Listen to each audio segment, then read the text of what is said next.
Good morning, fellow YouTubers. My name is Greg, and I do a lot of DIY over the years. 68 years old. I have a wealth of knowledge and ways to save you thousands, tens of thousands, hundreds of thousands of dollars over a lifetime. Of having to pay for services, things that I can show you. There are better ways to do it, and you're going to feel a lot more confident about it because being a mechanic most of my life, I feel more confident about my work than I do anybody else's work, if you get what I mean. So let's talk about additional cargo on your fifth wheel RV and go out here and take a look at what I've got going. I'm going to show you the first thing, a glorious morning out the back door here. And this here is our 2023 Arcadia. It's the 293 rear living. Man, we really love this trailer, and I'm going to do a video on this thing later on. It's really, this is our second trailer. We started out small, and we went to this unit here, and I can't tell you this. For those of you that are thinking about, well, you know, what should I do? What size should I go with? This is a 30-footer. It is a fifth wheel. Fifth wheels are safer. Fifth wheels are easier to maneuver in and out of your campsites. They're much better at weight distribution. They generally have larger cargo space in them. And they are much better handling moving down the highway in relatively stiff crosswinds. So those are a few things of why we went from a bumper pull to a fifth wheel. And I can tell you this, that we're hauling this trailer with a half-ton pickup truck, and it did okay.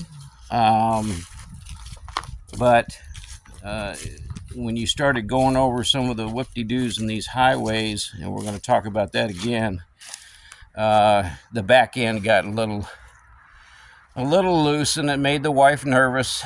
I didn't worry too much about it. I'm a retired truck driver. But if it makes her nervous, then it makes me nervous because I'm worried about how I'm driving it constantly. And so we stepped up to a F-250 and handles it much better. So here is my idea of additional cargo on the back end of your fifth wheel or your trailer. You have a receiver hitch on the back of your trailer and on the back of fifth wheels. And generally, folks, that is rated at 300 pounds. Okay. Now, 300 pounds is the max rating for safety reasons. And people say, oh, well, I've put 500 pounds on there. I put 800 pounds back there. And by golly, I can tell you for certain, I've seen it. There's people who put motorcycle carriers on the backs of these trailers, and then they push about a 700, 800, 900 pound motorcycle up on the back end of it. And well, what do you think happens to your weight distribution? The dynamics and the engineering that's gone into the weight on the axles and the weight distribution of the trailer overall. You put 600-700 additional pounds hanging off the back of your trailer. What do you suppose that's going to do to your hitch weight? Yeah, that is going to change your hitch weight by roughly the same amount. So now the downforce that you have on your truck as you're rolling down the highway and you hit one of those, what I call little whoop-de-doos, a little roller coaster kind of road, the back end of your truck will and can come literally off the ground. Okay, and at 70 miles an hour, which I see a lot of people doing, that can be disastrous. If you aren't smart enough to be able to grab a hold of your trailer brake and get that thing under control, it's going to be a very bad day. So, not so much what you put back there, but what it does to the overall dynamics of your tow situation. So, that being said, I've done my due diligence in safety. This box empty probably weighs roughly maybe 50, 60 pounds. It's an old box that I had in my Dodge, my yard truck, if you will, and I wasn't using it, and I thought, how can I attach that to the back end of my RV? So here is what I came up with. This is a cargo carrier, okay? And it is, for all intents and purposes, is flipped upside down. This is the cargo carrier that you would put things in, okay? And as I look at it, I recall I had it flipped upside down and I changed it back. And I recall the reason I did that for anchoring purposes. So this really is, in fact, the way that it would normally come to you when you buy it. You would drop coolers and whatnot down in this recess here, and then you would secure it. So what I did is basically took the box, set it right down on that flush surface, and I recall now, as I think back on it, the reason that I didn't do it upside down is because this hitch actually was not giving me a level surface here. It actually, if it was flipped upside down, I was having to overcome this hitch. So it actually worked out very well. And the challenge is going to be for you, if you're not mechanically inclined, the challenge is going to be this rail is where you want to drill through the bottom of the box, through this rail, and put yourself some bolts in there. You can see them right here. Okay, now I have 6 bolts. 2 here, 2 on the other side, and 2 down the middle. That more than safely secures this box to the cargo hitch.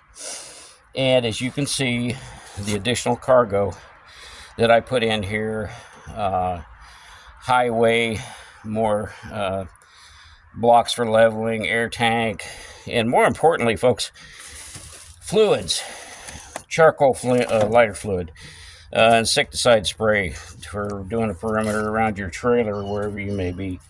We don't want those things breaking open in our cargo hold, dumping charcoal lighter fluid all over. So this works out great. Falls over back here, it's no big deal. I went and bought some of this little rubber matting. Helps keep things from sliding around back here. Now, this shocks, got 2 shock loaded door on it.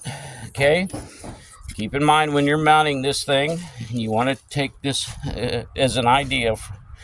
Give yourself room on the door. You got to have this door where when it comes open, it's not going to be hitting up against the back of your trailer. Okay. Now, the other thing is, this is also gives me an additional slot carrier for my bicycle rack. So, and here's where this thing really works out sweet.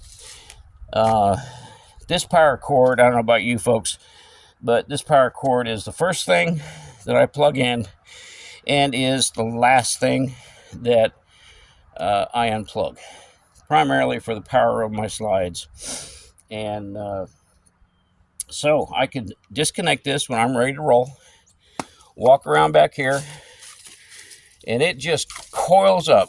I mean, I just put big coils in it and just layer down in there, and it works so sweet. And bing, bada, boom, I'm done and I'm on my way. So that overall cost me about, maybe, I think the carrier was $80. The box I'd had for years So that's about the extent of what it cost me, was $80 for the carrier. Now, for safety purposes, I did put 2 ratchet straps on there. As you can see under there, I've got them hooked to the frame. They come out to the end points on the outside edges of the rack, and they taut that box up pretty good. I don't have any side-to-side movement on it. You're gonna have a little bit of twist on it, but I have no concerns about the safety of that box coming off of there or causing an accident or anything of that nature. I'm kind of a nut about safety, as you can imagine, being a truck driver for 30 years.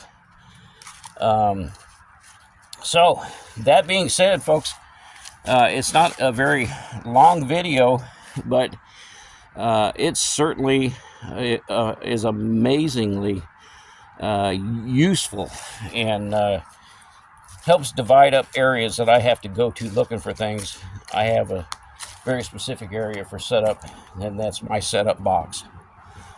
So all of that being said, folks, on this beautiful day out here, I want to thank you for tuning in, watching my video, and I'm going to be doing a lot more of this kind of stuff, folks. So if you find it to be entertaining and informational, I would love to continue doing them for you. Just do like everybody else says, if you would subscribe, hit the like button, hit that bell, and we'll see you on the next video. Thanks so much.